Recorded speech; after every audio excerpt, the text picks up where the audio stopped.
CA कानून के बाद दिल्ली में बहुत बड़ा दंगा हुआ था, हजारों लोग बेघर हो गए थे, पूरे दिल्ली में अफरा तफरी मची हुई थी। उसमें अंकित शर्मा जी को 400 बार चाकुओं से गोदा गया था, दिलवर नेगी को जिंदा जला दिया गया था, रतन लाल जी की निर्मम हत्या हुई थी। जिस व्यक्ति के छत पर बम बारूद रखा हुआ था, जिसके छत पे पत्थर रखे हुए थे, जिसके छत पे गुलेल रखी हुई थी, उस ताहिर हुसैन को विधानसभा चुनाव लड़ने के लिए टिकट मिल गया। किसने दिया है? वैसे तो व्यक्ति वो आम आदमी पार्टी का है, अब आम आदमी पार्टी को शायद अपनी इंसल्ट फील हो रही होगी, अब उसको टिकट मिला है एमआईएम के जरिए। मैं बार बार कहता हूं, यह व्यक्ति होमगार्ड भी नहीं बन सकता। क्यों? क्योंकि अभी वो जेल में है। यह ताहिर हुसैन जो जेल में बंद है, दिल्ली दंगों का मास्टरमाइंड है, वो होमगार्ड भी नहीं बन सकता, चपरासी भी नहीं बन सकता, सिपाही की दौड़ में शामिल नहीं हो सकता, लेकिन वो जेल में रहते रहते विधानसभा का टिकट ले सकता है। विधानसभा में जीत जाए तो आके शपथ ले सकता है और फिर वो सांसद, वो विधायक भी कहलाएगा। जेल में रहते रहते इसको वेतन भी मिलेगा, भत्ता भी मिलेगा, गाड़ी भी मिलेगा, बंगला भी मिलेगा। और हो रहा है। दो लोग लोकसभा जीत के आए, एक कश्मीर से एक पंजाब से, दोनों सांसद हो गए, जेल में हैं, लेकिन शपथ लेने के लिए उनको छूट मिली, आए शपथ लिए, फिर जेल चले गए। वेतन उनको आज भी मिल रहा है, भत्ता आज भी मिल रहा है, पूरी सुविधा उनको आज भी मिल रही है। ये अलग बात है कि वो जेल में है इसलिए वो फ्री रेल टिकट वाला पास उनका बेकार जा रहा है। तो वही हाल ताहिर हुसैन का हो रहा है। इतना घटिया कानून तो कहीं नहीं है, पूरी दुनिया में इतना घटिया कानून नहीं है। जो व्यक्ति पूरे दिल्ली में आग लगवाना चाह रहा था, पूरी तरीके से कम्युनल दंगा जिसने कराया, सीए कानून के बारे में झूठ बोला, झूठ बोलने के कारण अल्टीमेटली सीए कानून भारत के किसी व्यक्ति की नागरिकता लेने का तो कोई संबंध था नहीं। जो सीए कानून है, न वो भारत के लोगों की नागरिकता लेता है, न भारत के लोगों की नागरिकता देता है। उसका संबंध तो केवल अफगानिस्तान, पाकिस्तान, बांग्लादेश के जो वहां अल्पसंख्यक थे, जो बेचारे प्रताड़ित होकर आए हुए थे, उनको नागरिकता देने का था। भारत के लोगों से कोई लेना देना नहीं था। और यह ताहिर हुसैन पूरे दिल्ली में घूम घूम के इसने झूठ फैलाया कि नहीं, ये सीए कानून आया है तो दिल्ली में जो मुस्लिम रहते हैं इनकी नागरिकता खत्म हो जाएगी। उसके चक्कर में सारे मुस्लिम सड़क पे बैठना शुरू किए। शाहीन बाग वाला कांड आपको याद होगा, उसके बाद ही पूरा दिल्ली का दंगा भड़का। ये व्यक्ति मास्टरमाइंड है। इसके छत पे गुलेल मिली थी और उस गुलेल का जो निशाना था वो सामने मंदिर की तरफ था, यानी उस गुलेल से जो पत्थर फेंके जा रहे थे वो मंदिर की तरफ फेंके जा रहे थे। इसके छत के ऊपर बाकायदा पत्थर खूब जम के मिले थे। जब वहां से अब लोगों को खींचा जा रहा था तो उनको खींच खींच इसके घर पे लाया जा रहा था। इसका घर उस समय वहां के जिहादियों का, पत्थरबाजों का एक तरीके से सुरक्षित ठिकाना बना हुआ था। इसके घर में पूरी साजिश हुई थी। मामला कोर्ट में चल रहा है, फंडिंग का भी मामला चल रहा है, आयसरिक संपत्ति का काम मामला चल रहा है, हवाला का मामला चल रहा है, भ्रष्टाचार का मामला चल रहा है, दंगे का मामला चल रहा है। इसके बावजूद इसको ओवैसी जी ने टिकट भी दे दिया।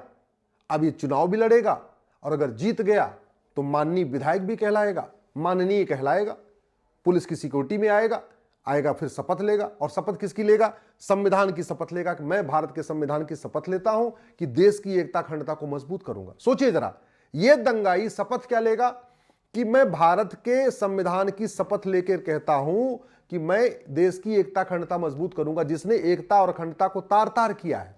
यह संविधान लेगा कि मैं भाईचारा बढ़ाऊंगा, जिसने पूरे दिल्ली के भाईचारा को तार तार कर दिया। यह झूठ पाखंड कब तक चलेगा? मैं माननीय प्रधानमंत्री से, माननीय गृह मंत्री से निवेदन कर रहा हूं, इलेक्शन रिफॉर्म करिए। ये 1951 का जो नेहरू जी का कानून है, रिप्रेजेंटेशन ऑफ पीपल एक्ट, ये सड़ा हुआ है। इस सड़े हुए कानून के कारण माओवादी भी चुनाव लड़ रहे हैं, नक्सली भी चुनाव लड़ रहे हैं, जिहादी भी चुनाव लड़ रहे हैं। वो बंगाल का शाहजहां शेख भी चुनाव लड़ रहा था, जिसका पता चला वो तो बांग्लादेशी था। इस 1951 में कोई न मिनिमम क्वालिफिकेशन है, ना कोई मैक्सिमम एज लिमिट है, ना ये भी लिखा हुआ है कि हाँ एक व्यक्ति 2 जगह से चुनाव नहीं लड़ सकता। एक आम जनता 2 जगह से वोट नहीं दे सकती, लेकिन कोई व्यक्ति 2 जगह से चुनाव लड़ सकता है। एक अनपढ़, अनाड़ी, गंवार आदमी होमगार्ड भी नहीं बन सकता, चपरासी नहीं बन सकता, क्लर्क नहीं बन सकता, सिपाही नहीं बन सकता, लेकिन अनपढ़, अनाड़ी, गंवार सांसद भी बन सकता है, विधायक भी बन सकता है। एक गंवार आदमी शिक्षक नहीं बन सकता, टीचर नहीं बन सकता, लेकिन वो शिक्षा मंत्री बन सकता है। एक गंवार आदमी जो है वो क्लर्क नहीं बन सकता, वित्त मंत्री बन सकता है। एक गंवार आदमी होमगार्ड नहीं बन सकता, सिपाही नहीं बन सकता, लेकिन वो गृह मंत्री बन सकता है। ये कानून हम क्यों अपने पास रखे हुए? क्या भारत में पढ़े लिखे लोगों की कमी है? अरे ये कानून 1951 में तब बना था, उस समय लोग अपनी पढ़ाई लिखाई छोड़ के सब आज़ादी के आंदोलन में लग गए थे। उस समय कंडीशन तय की गई थी कि भाई ठीक है, अभी मिनिमम क्वालिफिकेशन रखेंगे तो बहुत सारे लोग जिन्होंने पूरी जिंदगी अपना जीवन खपा दिया है इस पूरे फ्रीडम मूवमेंट में, वो बेचारे चुनाव नहीं लड़ पाएंगे, तो इसलिए मिनिमम क्वालिफिकेशन नहीं रखेगी। बाबा साहब अम्बेडकर कहते थे कि मिनिमम क्वालिफिकेशन होना चाहिए, मैक्सिमम एज लिमिट होनी चाहिए, अच्छे चरित्र के लोग राजनीति में आने चाहिए। अच्छे चरित्र का मतलब ऐसे दंगाई आएंगे, हैदराबाद में एक दंगाई, यहां दिल्ली में एक दंगाई, बंगाल में एक दंगाई, ऐसे कितने, आपके पंजाब में एक दंगाई, कश्मीर का एक दंगाई, ऐसे ऐसे लोग चुन चुन के आ रहे हैं। और चूंकि टिकट मिल जाता है तो लोगों के पास सामने दुविधा हो जाती है। कई बार ऐसा होता है पार्टी अच्छी होती है लेकिन कैंडिडेट घटिया होता है। अब वो सोचते हैं मैं कैंडिडेट को देखूंगी, पार्टी को देखूं, तो पार्टी देख के वो दे देते हैं, वोट दे देते हैं। कई बार ऐसा होती है पार्टी घटिया होती है, कैंडिडेट अच्छा होता है, तो आम जनता तो इस बात में परेशान है कि मैं कैंडिडेट को देखूं या पार्टी को देखूं, किसको देखूं। तरीका इसका यही है, इलेक्शन रिफॉर्म किया जाए, जुडिशियल सिस्टम को ठीक किया जाए। और पहली बात, जिन लोगों के खिलाफ गंभीर मामलों में, रेप के मामले में, मर्डर के मामले में, दंगे के मामले में, बलात्कार के मामले में, भ्रष्टाचार के मामले में, कालाधन हवाला के मामले में, जिनके खिलाफ कम से कम कोर्ट ने चार्ज फ्रेम कर दिया है, उनको तो चुनाव लड़ने से रोक देना चाहिए। मेरी पीआईएल सुप्रीम कोर्ट में पेंडिंग है, 4 साल से पेंडिंग है, अभी तक जवाब नहीं आया है। हमारा यह कहना है चलो एफआईआर फर्जी हो सकता है, चलो एक भी मान लिया कि शिकायत फर्जी हो सकती है, एफआईआर फर्जी हो सकता है, पुलिस जांच भी फर्जी कर सकती है, चार्जशीट भी फर्जी बन सकती है, मतलब गलत प्रभाव में बन सकती है। लेकिन जब चार्ज फ्रेम हो गया, चार्ज फ्रेम के पहले तो जज दोनों पक्षों को सुनते हैं, थोड़ा दिमाग लगाते हैं और फिर तय करते हैं कि मुकदमा चलाने लायक है कि नहीं है, चार्ज फ्रेम हो, इसमें कौन कौन सी धाराएं चलेंगी। कम से कम चार्ज फ्रेमिंग के स्टेज पे तो रोक देना चाहिए। और अगर हम ये नहीं कर सकते तो हमें जस्टिस विद इन ये लागू करना चाहिए।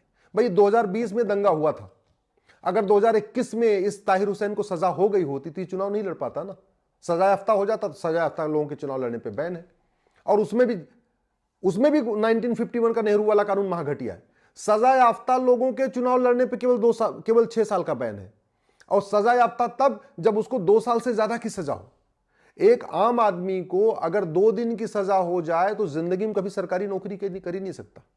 आम आदमी को मात्र 48 घंटे की सजा हो जाए, 2 दिन की सजा हो जाए, तो जिंदगी भर, बाकी अधिकारी तो छोड़ो, ड्राइवर भी नहीं बन सकता, क्लर्क भी नहीं बन सकता, होमगार्ड नहीं बन सकता, चपरासी नहीं बन सकता। और वहीं दूसरी तरफ सांसद विधायक को 2 साल तक की सजा होगी तो भी कोई बैन नहीं होगा।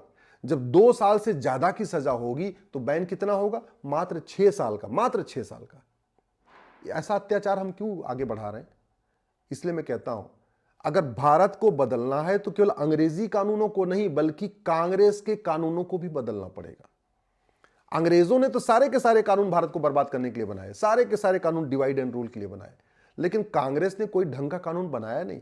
ये 1951 का जो रिप्रेजेंटेशन ऑफ पीपल एक्ट है, अंग्रेजों के कानून की फोटोकॉपी है, कॉपी पेस्ट है, ये कोई बदलाव नहीं हुआ है। और नतीजा यही हो रहा है, अच्छे लोग, समझदार लोग, अच्छे पत्रकार, अच्छे कलमकार, अच्छे लेखक, अच्छे बुद्धिजीवी, ईमानदार और मेहनती रिटायर्ड लोग, ईमानदार और मेहनती प्रोफेसर, ये संसद विधानसभा नहीं पहुंच रहे, दंगाई संसद में पहुंच रहे हैं, माओवादी संसद विधानसभा में पहुंच रहे हैं, नक्सली संसद विधानसभा में पहुंच रहे हैं, अलगाववादी जिहादी कट्टरपंथी संसद विधानसभा में पहुंच रहे हैं। इसलिए मैं माननीय प्रधानमंत्री से निवेदन कर रहा हूं कि एक बार इलेक्शन रिफॉर्म के ऊपर चर्चा करिए। 1 नेशन 1 इलेक्शन जब होगा तब होगा, उसके लिए तो संविधान में संशोधन करना पड़ेगा, उसके लिए 2/3 बहुमत चाहिए। इलेक्शन रिफॉर्म के लिए तो सिंपल मेजॉरिटी चाहिए।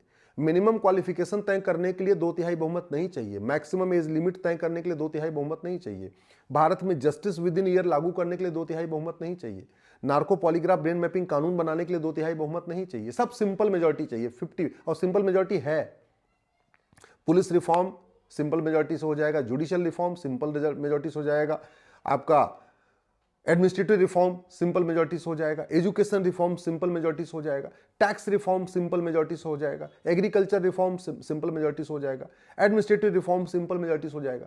तो कम से कम जो जो काम सिंपल मेजॉरिटी से हो सकते हैं जिससे भारत की स्थिति बदलेगी, भ्रष्टाचार अपराध कम होगा, अच्छे लोग राजनीति में आएंगे, अच्छे लोग आएंगे तो अच्छा कानून बनाएंगे। नहीं तो ऐसे दंगाई आएंगे तो ये तो अच्छा कानून बनाएंगे नहीं, ये तो दंगाई आएंगे 5 साल में अपना बढ़िया मस्ती करके जाएंगे और 5 करोड़ लगाएंगे और 50 करोड़ कमा के जाएंगे। दंगाइयों का तो मेन उद्देश्य राजनीति में आने का है कि भैया हमको फूल माला मिलती रहे, माइक मंच मिलता रहे, भाषणबाजी करते रहे, और उनका कोई भारत को बदलने के लिए तो आते नहीं हो संसद विधानसभा में। इसके लिए मैं प्रधानमंत्री से निवेदन कर रहा हूं, इलेक्शन रिफॉर्म पे गंभीरता के साथ चिंतन करिए। बहुत सारे इलेक्शन कमीशन के सुझाव हैं जो आज तक लागू नहीं हुए। वेंकट चलैया कमीशन के बहुत सारे सुझाव हैं, आज तक नहीं लागू हुए। ला कमीशन के बहुत सारे सुझाव हैं, आज तक नहीं लागू हुए। और इलेक्शन रिफॉर्म पे मेरी बहुत सारी PIL है जिसमें मैंने बहुत अच्छे अच्छे आइडिया दिए हैं, उस पर भी सरकार ने जवाब नहीं दिया। तो कम से कम इलेक्शन रिफॉर्म करिए जिससे भारत की राजनीति का शुद्धिकरण हो।